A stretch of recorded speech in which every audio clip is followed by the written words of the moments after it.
हम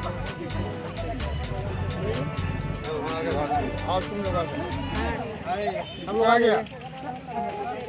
आओ इधर आओ। इधर आओ सचिन कहाँ है? इधर आ जाओ ना। अरे आगे भैया नहीं इधर आओ। इधर आ जाओ ना, वहाँ खड़ी मत हो।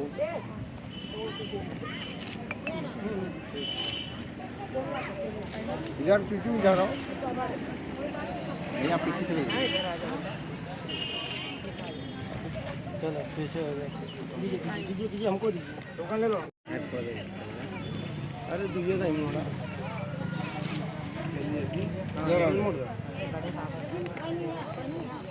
सब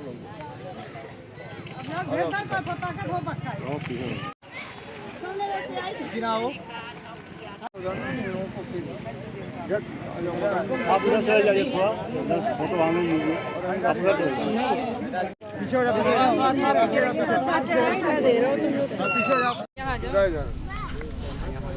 चूचू कहाँ है? भाई पीछे का नहीं आ रहा। फोटो छुपा दे रहे हैं, तुम्हारी फोटो आएगा तो सब निकले इधर ही। चलिए आप उधर चले जाइए, थोड़ा फोटो हमें लीजिए। सर ये कैसा कार्यक्रम था जो यहाँ मालिनी बस्ती में आपने किया है?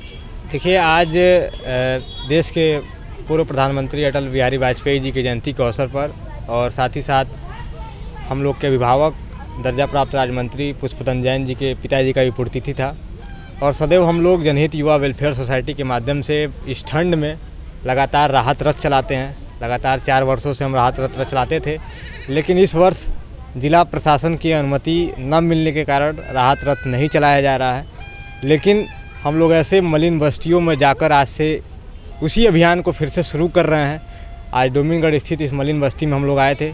लगभग दर्जनों से अधिक लोगों को हम लोगों ने कंबल और मिष्ठान का वितरण किया है और ये एक छोटा सा हमारा मुहिम लगातार हम लोग बढ़ती ठंड में करते चले आ रहे हैं और इस वर्ष भी हम लोग कर रहे हैं। तो आप सभी मीडिया बंधुओं के माध्यम से गोरखपुर के आम जनमानस से और सभी समर्थन व्यक्तियों से हम एक अनुरोध करते हैं कि हमारी इस मुहिम से जुड़े और जहाँ भी ठंड से ठुठुरते हुए लोग दिखें, चाहे आपके आसपास कोई कुछ ऐसे लोग दिखे जिन्हें कंबल की व्यवस्था या तमाम चीज़ों की व्यवस्था ठंड से बचाव हेतु नहीं मिल पा रही है, इस पर कोई हेल्पलाइन नंबर भी जारी किया जिससे आपसे संपर्क किया जा सके? हेल्पलाइन नंबर वही 9695708671। पिछले बारी भी हम लोगों ने रोटी बैंक का हेल्पलाइन नंबर जो जारी किया था वही हेल्पलाइन नंबर इस ठंड में भी जारी है और लगातार हम लोग अभी आप लोग के माध्यम से यही कह रहे थे कि जो भी समर्थवान व्यक्ति हैं, अगर आपके पास आसपास ऐसे अगर लोग दिखते हैं तो आप ज़रूर एक बार हमारे टीम से संपर्क करिएगा। हम लोग कोशिश करेंगे कि जहां तक जनप्रतिनिधि और अधिकारीगण नहीं पहुंच पाते हैं वहां हम लोग पहुंचेंगे, क्योंकि ये मलिन बस्ती था, यहां पर जनप्रतिनिधियों का भी आना नहीं होता है, ना कोई अधिकारी का भी निरीक्षण करने आता है। तो एक प्रयास था कि जहां चीज़ें नहीं पहुंच पा रही हैं सरकार की, जहां सुविधाएं नहीं पहुंच पा रही हैं, वहां हमारी टीम पहुंचेगी और पूरी ठंड में लगातार 1 महीनों तक हम लोगों ने संकल्प लिया है कि 1 महीनों तक, चाहे वो मलिन बस्ती हो, चाहे सड़क हो, चाहे जहाँ भी हम लोग को जिस तरीके की सूचना मिलेगी या भ्रमण करते हुए कोई ऐसा व्यक्ति दिखता है तो उसके भोजन से लेकर रहने खाने की पूरी व्यवस्था जनहित युवा वेलफेयर सोसाइटी करने के लिए तैयार है। धन्यवाद। आज किस तरह का कार्यक्रम आपके द्वारा किया गया?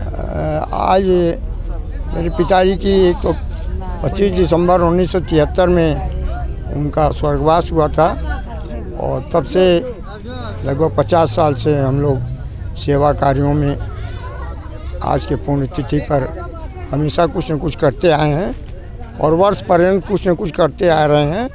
ऐसे हम लोगों ने शतरंज का प्रतियोगिता मुनीलाल जैन स्मृति में बहुत दिनों से करा रहे हैं, जबकि गोरखपुर चेस एसोसिएशन वही ऑर्गेनाइज कराती है और गोरखपुर में चेस का जो शतरंज का वो मुनीलाल जैन के स्मृति में ही शुभारम्भ किया गया था। तो निश्चित रूप से हर क्षेत्र में अपने पिताजी की जो समाज सेवा में उनका बहुत बड़ा योगदान था और कोई भी दीन दुखिया अगर उनके पास आता था कोई निराश होकर नहीं जाता था। ऐसे हमारे पिता स्वर्गीय मुनीलाल जैन, उनकी स्मृति में हम हर साल कुछ न कुछ सेवा कार्य वर्ष पर्यंत कुछ न कुछ करते रहते हैं। आज उनकी पुण्यतिथि है।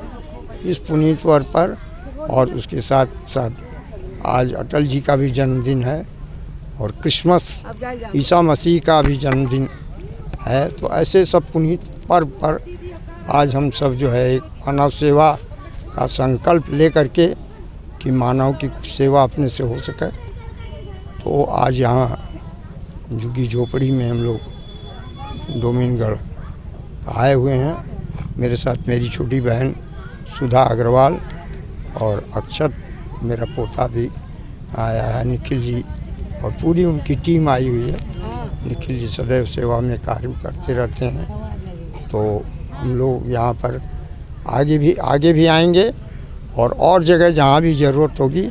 अभी तो आज मैंने शुरुआत किया है, तो कंबल अभी हमने काफ़ी मंगवाया हुआ है और आगे भी बांटेंगे। तो इसके साथ साथ और भी मानव सेवा जो भी है, अभी हम लोगों ने कुष्ठ आश्रम में हर साल वहाँ पर जो कुष्ठ रोगी हैं, मंद बुद्धि के लोग हैं, उनको भोजन और वस्त्र वगैरह तमाम व्यवस्था वो कराते रहते हैं। आज कल भी मैंने वहाँ भेज दिया था और राजेंद्र नगर कुष्ठ आश्रम में वहाँ पर व्यवस्था हुई है। तो ऐसे मानव श्रृंखला का एक कर्तव्य होता है मनुष्य का कि मानव सेवा, अगर मनुष्य जन्म लिया है तो उसको कुछ न कुछ सेवा कार्य करता रहना चाहिए। हर आदमी का यह व्यक्तित्व जो है, फिर मनुष्य का जन्म बार बार नहीं होता है, तो हर आदमी को ये चाहिए, अगर वो सक्षम है तो मानव सेवा अवश्य करना चाहिए। जो भी दीन दुखियों का सेवा हो करे। इसी श्रृंखला में आज यहाँ पर हम लोग आए हैं और निश्चित रूप से इन लोगों के बीच पुनः फिर हम सब आएंगे और आगे जो भी कार्य होगा अपने से बन पड़ेगा वो करते रहते हैं। मैं एक बार आपके माध्यम से सभी चैनल यहाँ पर आप लोग आए हो, आपको बहुत बहुत धन्यवाद। और आप लोगों ने सदैव जब भी आप लोगों को याद किया गया तो आप सब लोग तत्परता से आते हो और इस मानव श्रृंखला को हम लोगों के माध्यम से आम पब्लिक में आप जो संदेश जाएगा, उन लोगों से भी मेरा विनती है, प्रार्थना है कि उनसे भी जो भी समाज में सेवा करने लायक हैं, वो उनको भी कर्तव्य है कि वह सेवा करें और अपने जीवन को धन्य बनाएं।